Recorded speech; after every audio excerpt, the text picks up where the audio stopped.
श्री स्वामी समर्थ मंडळी, आईच्या स्वादिष्ट रेसिपीमध्ये तुमचं स्वागत आहे। आज आपण बघणार आहोत टेस्टी अगदी सोप्या पद्धतीत बनवलेली पावभाजी। थंडीच्या दिवसात सगळ्या भाज्या अगदी छान मिळतात, त्यामुळे तुम्ही पावभाजी ही एकदा नक्की ट्राय करा। ही अगदी सोपी रेसिपी असल्यामुळे कोणत्याही कार्यक्रमासाठी तुम्ही बनवू शकता।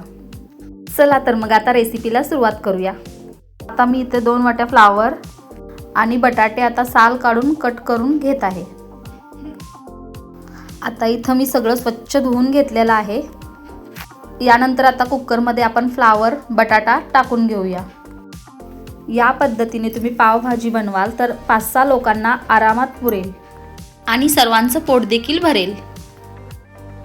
इथं मी आता मटार स्वच्छ धुवून घेत आहे। धुवून स्वच्छ कुकर मध्ये आता ते पण आपण घालून घेऊया। फ्लावर मध्ये कुठे तरी किडा असतो, त्यामुळे फ्लावर अगदी मिठाच्या पाण्याने स्वच्छ करून घ्यायचा। आता त्यामध्ये आपण 2.5 वाटी पाणी घालूया। इथं मी भाजीला कलर येण्यासाठी बीटचे 2 तुकडे घातलेले आहेत। आता आपण कुकरचं झाकण लावून 4 शिट्ट्या काढून घेऊया। आता आपण पावभाजीच्या फोडणीसाठी लागणारं साहित्य बघूया। 4 कांदे, आलं लसूण पेस्ट, 3 टोमॅटो आणि कोथिंबीर। आता आपण मसाले बघूया। हळद, लाल तिखट, पावभाजी मसाला, मीठ, धने जिरे पूड हे मसाले लागणार आहेत। चला, इथं आपल्या कुकरच्या शिट्ट्या पण झालेल्या आहेत। तुम्ही बघू शकता भाज्या अगदी मस्त शिजलेल्या आहेत। चला, आता या भाज्या आपण मॅशरनी मॅश करून घेऊया। तुम्ही बघू शकता भाज्या अगदी पूर्णपणे मॅश झालेल्या आहेत। आता आपण गॅस पेटवून कढई ठेवूया। सगळ्यात आधी आता आपण कढईमध्ये बटर टाकूया। बटर चांगलं वितळवून मग त्यात कांदा टाकूया। कांदा चांगला गुलाबी होईपर्यंत आपण बटरमध्ये परतवून घेऊया।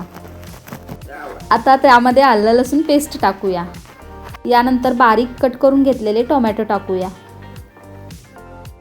सगळे जिन्नस अगदी छान परतवून घेऊया। आता त्यामध्ये आपण हळद टाकूया आणि 2 चमचे तिखट टाकूया। यानंतर धने जिरे पूड टाकून घेऊया आणि आता चवीप्रमाणे मीठ टाकूया। हे सगळं चांगलं आता तेल सुटेपर्यंत परतवून घेऊया। तुम्ही बघू शकता मस्त तेल सुटलेलं आहे।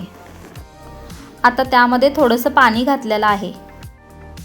तुम्ही बघू शकता आपल्या पावभाजीचा मसाला किती छान चमचमीत दिसत आहे। आता त्यामध्ये आपण मॅश केलेल्या भाज्या घालून घेऊया। माझ्या घरी अगदी घट्ट अशी पावभाजी कुणाला आवडत नाही, त्यामुळे मी भाज्यांमध्ये थोडं मॅश करताना पाणी ॲड करते। तुम्हालाही या पद्धतीने आवडत नसेल तर पाणी न ॲड करता अगदी दाट पावभाजी सुद्धा करू शकता। आता मी इथं 3 चमचे पावभाजी मसाला घातलेला आहे। बघा आपली पावभाजी किती छान झालेली आहे। आपल्या भाज्या पण सगळ्या अगदी एकसंध झालेल्या आहेत। चला तर मग आता झाकण लावून आपण एक वाफ काढून घेऊया। आपली पावभाजी खाण्यासाठी रेडी आहे।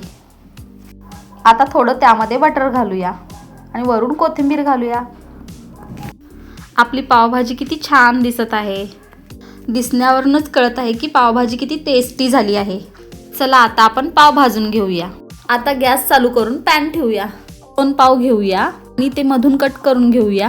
त्यावर आता बटर टाकूया। त्यावरती आता आपण पाव शेकून घेऊया। त्याआधी मी थोडीशी पावाला पावभाजीची भाजी लावून घेतलेली आहे, त्यामुळे पावाला टेस्ट छान येते। आता दुसऱ्या साईडनेही आपण पाव छान भाजून घेऊया। आपले पाव भाजून तयार आहेत। आता ते आपल्या प्लेटमध्ये काढून घेऊया आणि आता आपली पावभाजी प्लेटमध्ये काढून घेऊया। चला, आता आपली पावभाजी खाण्यासाठी तयार आहे। तर मी पावभाजीवरती आणखीन थोडं बटर घालत आहे आणि भाजीवरती थोडं लिंबू पिळून घेऊया आणि थोडा कांदा घालूया आणि मस्त भाजलेल्या पावांबरोबर पावभाजीचा आस्वाद घेऊया। तुम्हाला जर आजची पावभाजीची सोपी रेसिपी आवडली असेल तर आईच्या स्वादिष्ट रेसिपीज या चॅनलला सबस्क्राईब करा आणि साईडची बेल आयकॉन नक्की क्लिक करा।